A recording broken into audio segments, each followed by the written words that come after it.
మరిసిపోలేద జగదీశ ఇటువంటి తల్లి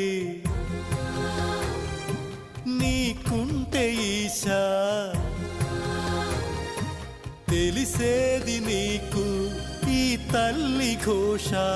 నీ కన్ను అది చూడదా ఈ కంటి తడియారదా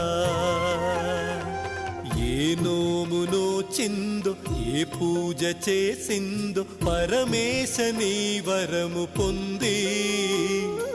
మురిసింది ఈ కన్న తల్లి తన శ్వాసతో బంధమల్లి